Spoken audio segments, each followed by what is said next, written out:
Bienvenue dans 10 minutes, le podcast des Français dans le monde pour aider tous ceux qui se préparent, qui vivent ou qui rentrent de mobilité internationale. Je suis Gauthier Saïs et j'ai le plaisir de passer 10 minutes avec Adeline Mélier, direction Berlin. 10 minutes. 10 minutes. Le podcast des Français dans le monde. Une ville qui l'a inspiré, un coup de cœur pour Adeline, qui a quitté son nord natal il y a quelques années. Bonjour Adeline et bienvenue. Bonjour Gauthier. Alors tu fais partie de l'association Les Nouvelles Voix. Un petit mot sur cette association puisque grâce à une première interview de la fameuse organisatrice de cette association, on se rencontre aujourd'hui.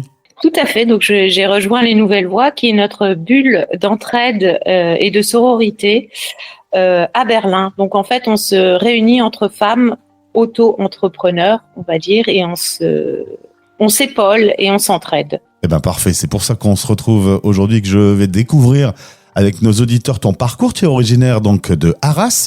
À 18 ans, tu montes à Paris. Tu veux travailler dans le domaine du design, du textile. Tu vas faire les beaux-arts et puis tu vas commencer quelques boulots avant de rejoindre Strasbourg pour faire les arts décoratifs. Assez vite dans ta tête, ce domaine de l'art te passionne. Ah oui, alors ça, c'est depuis toujours. J'ai toujours voulu devenir artiste. Et tu sais pourquoi ? J'ai eu un énorme coup de cœur quand j'étais enfant d'une peinture d'Henri Matisse, d'ailleurs, qui est originaire du Nord.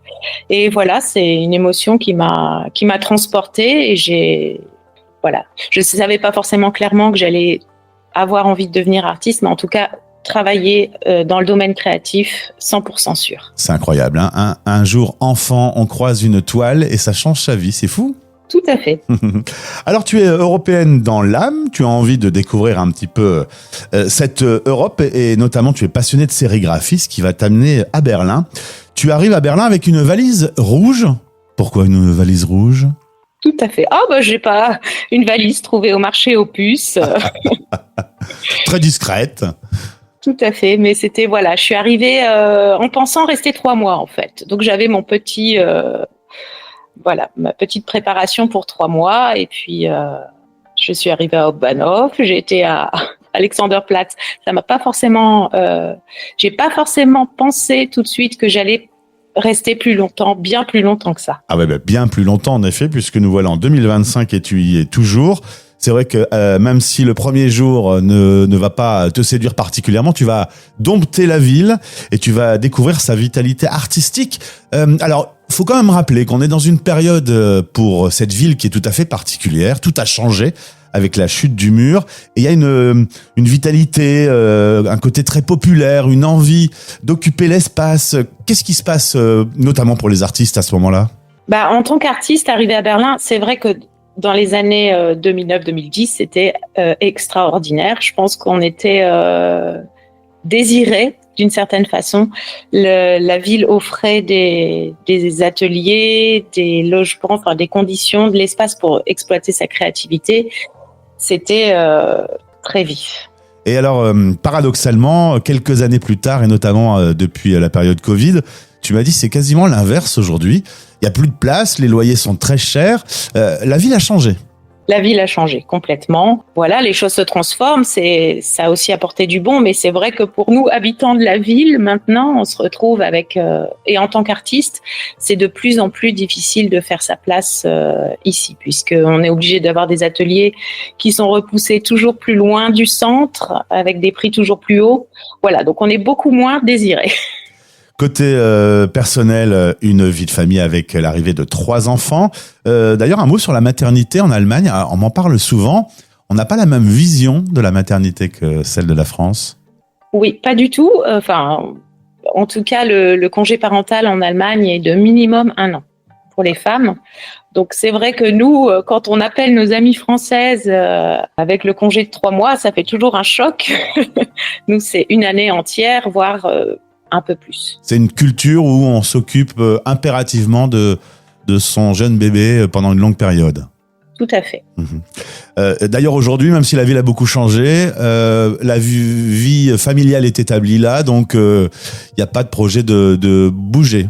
Tout à fait. On est très heureux en famille à Berlin, en tout cas. Ça reste quand même une ville qui offre un espace d'épanouissement pour les enfants aussi beaucoup et pour les familles. Alors, quel monument ou quel quartier tu vas m'emmener voir si je viens à ta rencontre aujourd'hui? Un truc qu'on ne trouve pas forcément dans les livres qui t'a marqué, toi? Neukölln-Kreuzberg, qui est le quartier, on va dire, que je trouve encore très vif culturellement. En tout cas, une culture très populaire. Toi, tu as développé ton propre atelier. Aujourd'hui, tu travailles en partenariat avec des galeries d'art. Comment on pourrait décrire ton style? Je suis devant ton site internet que j'invite les auditeurs à découvrir, adelinemellier.com, très coloré. Ouais, la couleur, c'est vraiment, je pense, le centre de mon travail. Bon, il a fallu quand même quelques années pour arriver à le maîtriser et à l'affirmer autant. J'ai toujours été attirée par les techniques de l'image et la sérigraphie, qui est une technique ancienne, m'a permis de travailler vraiment la couleur de façon assez puissante. Comment on peut définir la sérigraphie? À la base, c'est un outil technique. C'est comme un pinceau, comme soit on peint une surface d'un mur, soit on en fait un outil artistique. Donc, c'est entre la reproduction et la peinture. Alors, être une artiste française à Berlin, il y a de l'entraide. Alors, il y a évidemment les nouvelles voix, mais entre artistes, comment ça se passe? Alors déjà, aux Nouvelles Voix, on a une très belle communauté d'artistes. Donc, d'ailleurs, je suis investie dans cette association pour qu'on se rencontre et qu'on s'épaule. Et il y a une très belle ambiance, oui. Peut-être beaucoup moins de concurrence et beaucoup plus d'entraide que je n'ai pu le connaître en France, par exemple.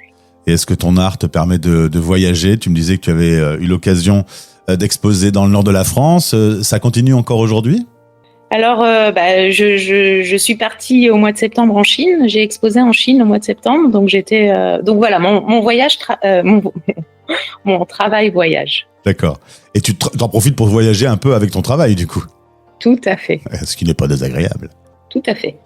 Aujourd'hui, cet art te permet de vivre. On va être honnête, être artiste, c'est pas le métier le plus simple au monde. Comment on arrive à être en même temps artiste et en même temps entrepreneur? C'est une excellente question parce que justement, quand on est artiste, on est aussi entrepreneur. Peu de gens peuvent se l'imaginer, mais en tout cas, j'ai une approche totalement entrepreneuriale. C'est-à-dire que j'ai toute une partie qui est créative, qui est libre, mais j'ai aussi toute une partie qui est extrêmement concrète, qui est de participer à des projets, de répondre à des demandes, d'organiser des choses, de concevoir. Enfin, ça ressemble un peu à un chef de projet, aussi chef d'entreprise, puisqu'il faut aussi gérer l'atelier, les commandes, les stocks, voilà. Donc, je ne suis pas tout le temps derrière ma toile ou mon écran de sérigraphie à mettre de la couleur. Il y a aussi tout un tas d'autres champs à investir.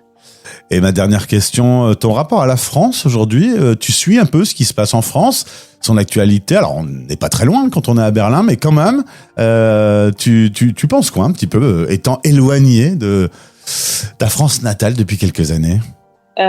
J'aime beaucoup la France. Je dois dire en vivant à l'étranger pendant plusieurs années, on se rend compte aussi de notre culture, de notre bagage, de ce qu'on a appris, de ce qu'on transporte avec nous en tant que Français. Oui, je suis l'actualité et d'ailleurs je vais régulièrement en France. C'est important pour moi. C'est important parce que c'est nos racines, nos ressources. Rien que la nourriture, le patrimoine. Ouais. Alors, j'étais surpris qu'on n'ait pas encore parlé de nourriture dans ce podcast. Voilà. S'il faut attribuer un point pour la gastronomie, ça revient à la France ou à l'Allemagne? Oui, à la France, de par ce qu'on va appeler le Heimat, qui est le souvenir d'enfance. Après, je tiens à dire quand même on a aussi, par exemple, à Berlin, la chance de manger extrêmement bien, de façon différente. Mais comme on a une ville qui est extrêmement ouverte au niveau international, on peut aussi complètement savourer. Eh bien, je vous invite à découvrir le travail de adelinemellier.com sur le site internet. Au plaisir de te retrouver. Puis tu passes le bonjour à toute l'association. Il y a combien de membres dans cette asso Les Nouvelles Voix? Oula, je ne suis plus secrétaire, donc je ne saurais pas te dire exactement. On est une bonne centaine active. Il y a une belle communauté française de toute façon à Berlin. Très belle, oui. Mais merci beaucoup d'avoir répondu à ces questions. Plaisir de te retrouver sur l'antenne de Français dans le monde. Merci Gauthier. Vos podcasts sur la mobilité internationale sont sur fdlm.fr Français dans le monde. et sur YouTube en cherchant Français dans le monde.